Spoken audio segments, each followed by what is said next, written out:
What's going on, everybody? This is Island Hopper TV. Today we're going to talk about things to know when visiting Italia, Italy.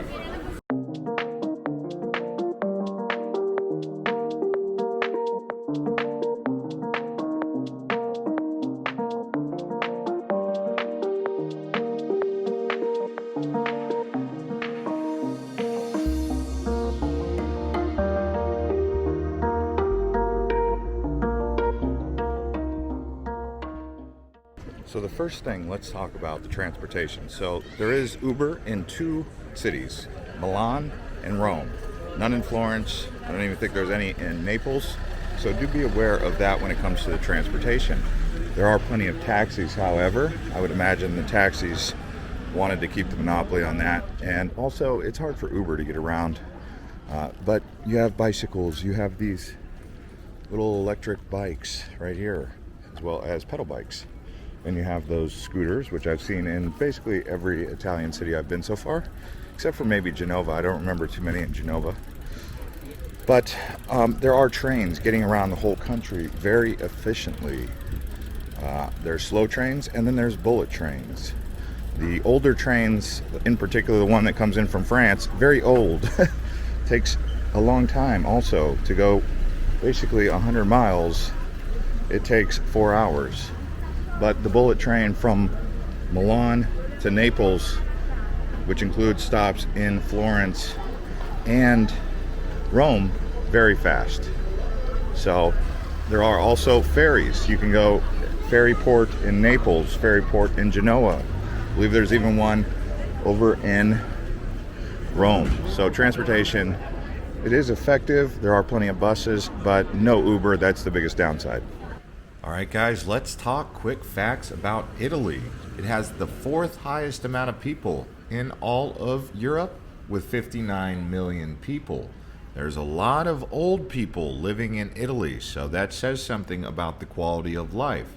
Another thing to consider, it's actually home to the highest mountain in all of the Alps. A lot of people think it's in Switzerland, but no, it's Mount Blanc or Mont Blanc, which shares its border with France. Few more quick facts here. It's actually the fifth most visited country in the world, and it's home to 3 active volcanoes, so it sits on an active seismic area.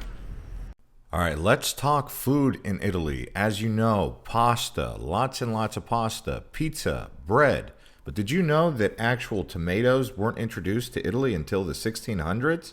But you get seafood like shrimp, calamari, as you can see right here. Okay, calamari and shrimp.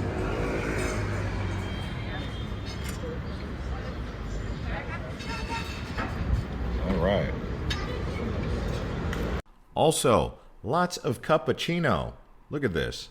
Cappuccino and bread. That's your main breakfast in Italy. Along with other donuts and pastries like these croissants that you see right here. But let's not forget about beer. Peroni. That's the main beer that I seem to have across Italy. Peroni. Ah, yes, and we can't forget gelato. Got my strawberry and mango cone. All right, next thing to talk about is going to be the region. So there's the north, the south, and then the middle. The south is going to include places like Tropea, Sicilia. In the middle is going to be Rome. And then in the north is going to be Florence, Venice, Milan, islands, Sardinia, okay? I also mentioned Sicily. But then you have the Adriatic side and you have the Mediterranean side. The Aegean side closer to the Adriatic, which is where the Greek islands are. But you have places like Bari on the east coast, and then you have places like Genoa on the west. All right, we are now in Rome, and I want to touch on safety. So the biggest thing you have to worry about when you come to Italy is these pickpockets. I personally just witnessed somebody try to grab someone's bag while they were sitting at a table right in Termini, which is where the train station is. So you got to make sure your bag is zipped up. Always try to have it wrapped around your shoulders or around your arm. It's not a big thing. It's not like emergency 911 kind of worry about it, but don't let your guard down, especially when you're sitting down at a table.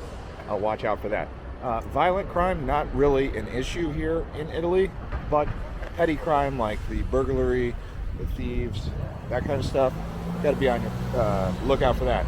Other things to consider: the infrastructure out in Italy is getting old.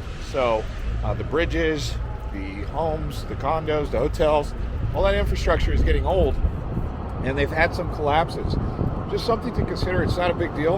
I'm just pointing it out, and it's not. These are not things I want you to worry about when you come here. It's just things that I want you to be aware of. Does that make sense? Next thing I want to talk about is the money, the finances, the cost of everything. I will say that the exchange rate, the ATMs in Italy, in particular in this part of Europe, are extremely low conversion rates. They don't exchange euros very properly. The best bet is to consider having a credit card like an Amex or a Chase Sapphire or some sort of travel card. I'll try to put some links below if you guys start asking for them. But I can get you guys the cards that I use, but pretty much you want to do as much digital as you can. Make that 200 euros last, because I'll tell you, going to those exchange rates or the ATMs, they really hose you. They take like 10% off, sometimes even 20%. So if you have $200, expect them to take sometimes up to $40 and give you $160 on the equivalent rate. So that's just something to consider about the money, the ATMs. So the big thing, use credit cards. Visa is the one that's accepted the most.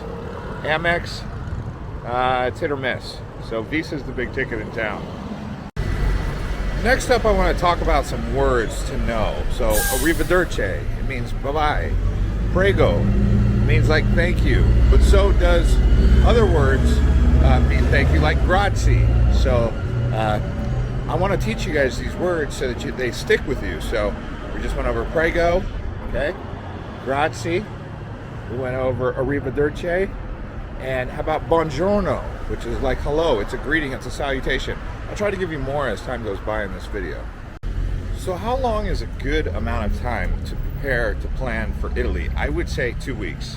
2 weeks will give you enough time to see, enough to feel enriched. Yes, you can do it in 7 days. Sure, you can do it in 4 days if you pick 1 or 2 destinations, but 2 weeks is really my ideal amount of time for Italy. That'll allow you to feel the experience of Italy. Obviously, anything longer than that, that's great too, because there is enough to keep you entertained for at least over a month.